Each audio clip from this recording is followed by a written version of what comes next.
Hello there, this is StoryScape, an account that's locked to content that's accessed through completing quests in the timeline order. We've had a lot of shit to wade through in the Pathfinder era, but thankfully we've got some decent quests to sink our teeth into in this one. So, roll the intro, I guess.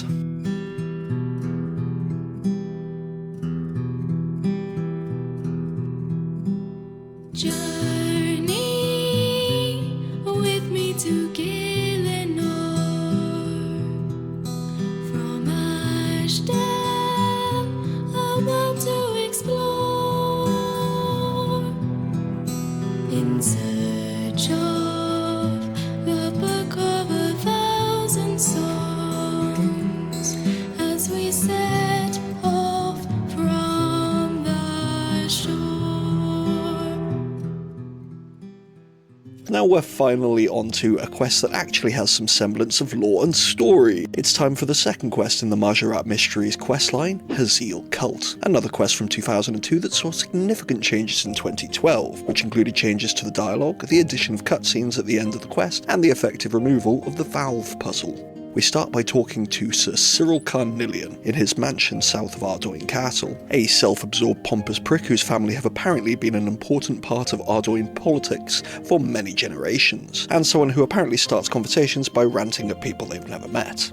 well, I guess we did just walk straight into his house, and rather than antagonising him more, which Jagex does give you the option to do, we simply ask him what's wrong. And he lets us know that a cult has broken in multiple times over the last few months, but have only taken an old suit of armour, and demonstrating only the most accurate of RS3 social skills, asks for help off the person he just shouted at. For a modest cash reward, of course. Yeah, okay then. We do have some inkling of where to look though, as his old butler followed the cultists to their hideout before mysteriously dying in his sleep the next night. That's awful. No, it's okay. A replacement arrived the next day. He's been great. I think prick might have been too nice a word for this guy. Before going after the cult, we have to find 5 valves around the area that will affect the flow of water in the cave. This used to be an actual puzzle, but now you can only turn them the correct way. Inside the cave we meet Clivet. So that two-faced, cold-hearted old snob made you fall for his propaganda, eh? Sir Cyril Carnelian is a man of honour.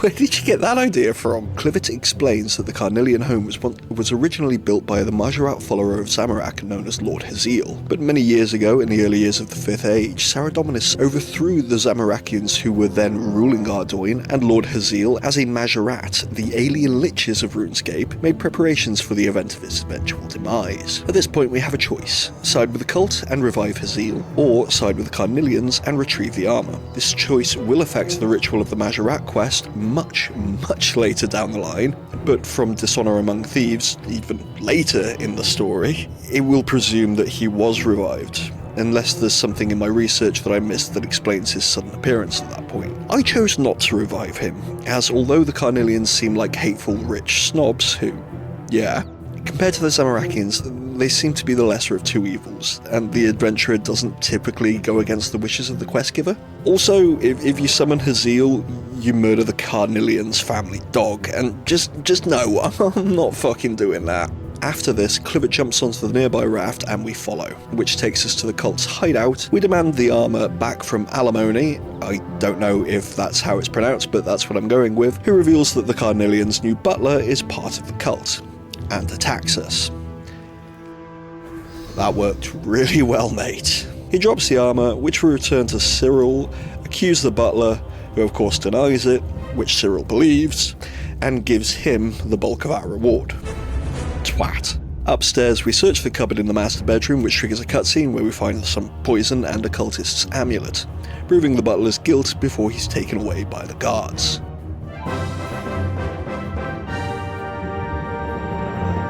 Next on the list was Sheepherder, and despite it being the first part of what is probably one of my favourite storylines in Gillinor, I fucking hate it. I can barely remember the last time I did it in RS3, but I do remember it taking me upwards of like 3 hours the last time I did it in old school.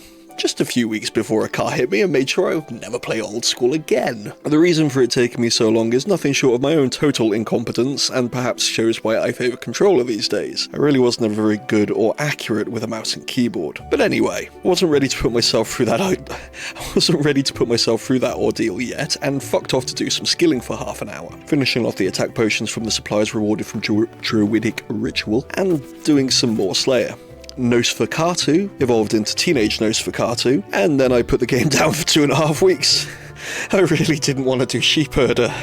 Upon coming back, it was most of the way through February, so I checked if I had another Premier token for another new outfit, which of course I didn't, because, well, honestly, I'm not sure if it's because I didn't read the benefits for Ironman properly on the Premier Pass, or if this has something to do with the recent updates. I haven't really been keeping up with them, and I definitely don't look into them as much as I do with the lore, so I'll just avoid cosmetics from here on in, unless they're unlocked from in-game stuff. I want my Cabbage Mancer robes. Few quests away yet, and I'm definitely keeping the backpack still. Instead, the Premier Pass gives us 3k in coins, which I eventually dropped because it didn't feel right using it, even though it's a relatively small amount. But after all that procrastinating, it was finally time to go and poke some sheeps in the bum. Ardougne City Councillor for Public Health and Safety, Halgrave, informs us of a plague that has swept through the western portion of the city. Unfortunately, 4 strangely discoloured sheep have escaped containment, and after examination by the king's mourners, seem to be infected with the plague. Due to the risk of infection, Halgrave hasn't managed to find anyone willing to dispose of the sheep, so instead has opted to rope in the first unfortunate adventurer stupid enough to help. He gives us some poisoned sheep food, and sends us into the nearby church to speak to Dr. Orban to receive our protective clothing. To the north, on Farmer Brumpty's lands, just to the west of the Lodestone, we find the pen and incinerator that has been set up and a cattle prod nearby. And this is the bit that normally takes me much longer. This has thankfully been made slightly easier due to an update in 2014 that prevents the sheep from immediately wandering off after being prodded, so the first 3 actually went pretty smoothly. The last one, however, didn't, and reminded me why I fucking hate this short but very tedious quest. One eternity later.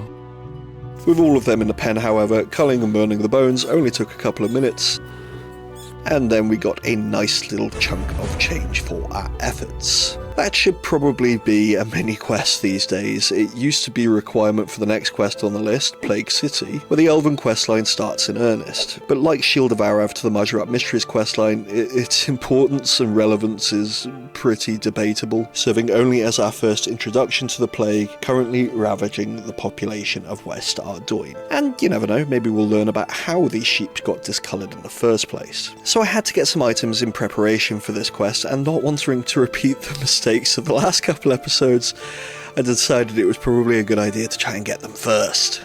The rope and the milk were both pretty easy to get quickly. The chocolate dust, ground from a bar purchased from Wyden's food store in Sarim. Thank Guffix he didn't recognise me. Then some snape grass from the Hobgoblin Peninsula to the west, and then for the Dwellberries we travelled north of Ardougne, through Hemenster to Mr. McGruber's Wood, and the game crashed. Then I forgot to hit record while picking up the elderberries, and instead did it while I was heading back to Ardougne. Then we met up with Edmund in his garden near the walls that divide the cities. Hello, old man. That's a bit rude. Your point.